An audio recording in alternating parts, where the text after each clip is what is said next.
इस वीडियो में हम लोग कुछ डिफरेंस देखने वाले हैं सिंगल फेज और three phase power supply system के बीच।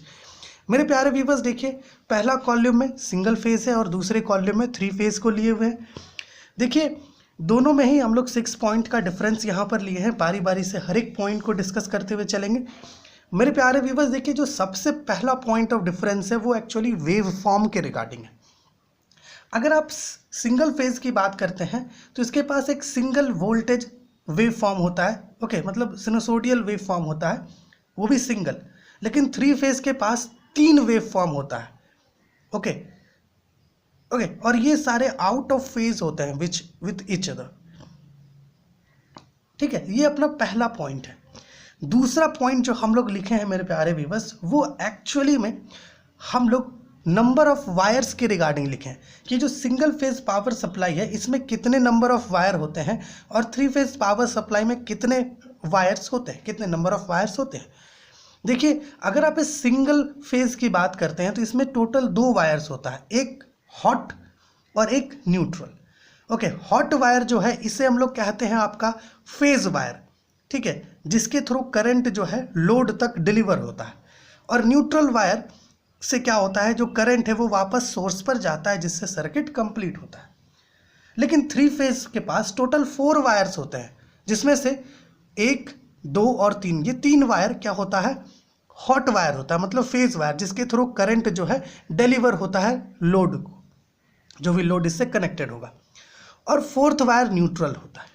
ठीक है, सो बेसिकली सिंगल फेज जो है ये 2 वायर सिस्टम है, बट जो थ्री फेज है वो 4 वायर सिस्टम है, जिसमें से 3 आपका हॉट वायर होता है और एक न्यूट्रल होता है ना, हिंदी में हम लोग बोलते हैं ना गर्म ठंडा, ठीक है, वही हॉट एंड न्यूट्रल। देखिए थर्ड पॉइंट जो हम लोग लिए हुए हैं ये एक्चुअली में असेज और एप्लीकेशन के रिगार्डिंग है, असेज एंड एप्लीकेशन। देखिए बेसिकली सिंगल फेज की अगर बात कर रहे हैं तो सिंगल फेज में क्या होता है कि ये एक्चुअली में ना स्मॉल कॉमर्शियल या स्मॉल रेसिडेंशियल पर्पसेस के लिए प्रयोग होता है सिंगल फेज का।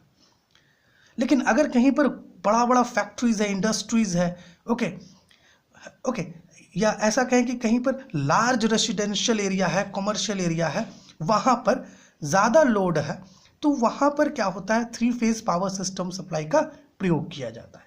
ओके, क्योंकि वहाँ पर नंबर ऑफ लोड्स ज़्यादा है तो करंट जो डिलीवर करना होगा वो ज़्यादा डिलीवर करना होगा, इसलिए थ्री फेज को ज़्यादा प्रिफर किया जाता है वहाँ पर।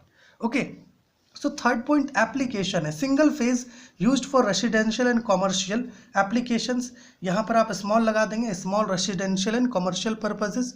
Three phase used for industrial, commercial and large residential applications. Okay, देखिए 4th पॉइंट एक्चुअली हम लोग आउटपुट वोल्टेज के रिगार्डिंग लिखे हुए हैं।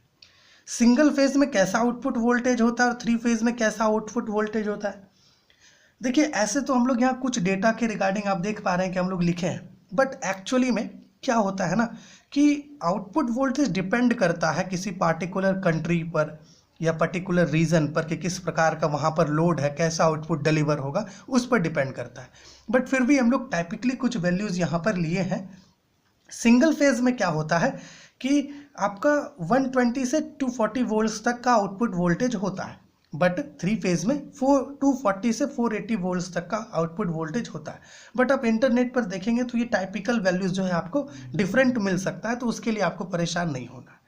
ठीक है, देखिए 5th पॉइंट जो है, जो 5वां पॉइंट हम लोग लिए हुए हैं, ये एक्चुअली में कॉस्ट के रिगार्डिंग है। अगर आप इस सिंगल फेज सिस्टम की बात करते हैं तो ये आपका ज़्यादा एक्सपेंसिव नहीं होता, ये ज़्यादा कॉस्टली नहीं होता है। ऐसा इसलिए क्योंकि जो सिंगल फेज सिस्टम है ना, ये एक्चुअली ज़्यादा कॉम्प्लेक्सिटी नहीं होता, मतलब ऐसा कहो कि ज़्यादा कॉम्प्लेक्स नहीं होता है। ओके, इसकी वजह से ये लेस एक्सपेंसिव होता है। लेकिन थ्री फेज की बात करें तो इसका सर्किट काफ़ी कॉम्प्लेक्स होता है। ओके, इसी थ्री फेज से रिलेटेड ही हमें 2 प्रकार के कनेक्शंस भी पढ़ने हैं, delta connection and star connection, वो आगे देखेंगे। तो थ्री फेज में क्या हो रहा है कि जो कनेक्शन है वो थोड़ा कॉम्प्लेक्स होता है, सर्किट बहुत कॉम्प्लेक्स बन जाता है, इसकी वजह से ये एक्सपेंसिव होता है। अब एक्सपेंसिव है इसका मतलब ये नहीं है कि ये इफिशियंट नहीं है। Three phase power supply system ज़्यादा इफिशियंट है as compare to this single phase. So पांचवा पॉइंट आपका बेसिकली कॉस्ट वगैरह के रिगार्डिंग है। देखिएगा, less complex and less expensive than three phase, but three phase के कॉलम में लिखे हैं हम लोग more efficient and flexible than single phase. अब आपको लग रहा होगा मोर एफिशिएंट कैसे, देखिए सिक्स्थ पॉइंट में ये चीज़ क्लियर हो जाएगा। सिक्स्थ पॉइंट हम लोग इफिशियंसी के रिगार्डिंग ही लिखे हैं। देखिए होता क्या है ना मेरे प्यारे व्यूअर्स, चूंकि सिंगल फेज में एक सिंगल वायर करंट को डिलीवर कर रहा है, तो इसमें होता क्या है कि पावर लॉस होता है।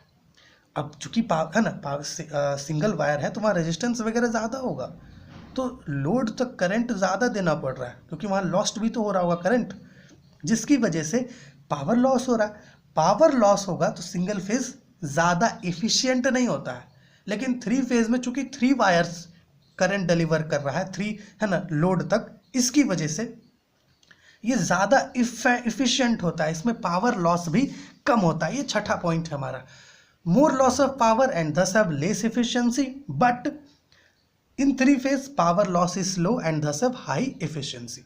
तो देखिए ये 6 पॉइंट ऑफ डिफरेंस हम लोग लिए हैं थ्री फेज के रिगार्डिंग।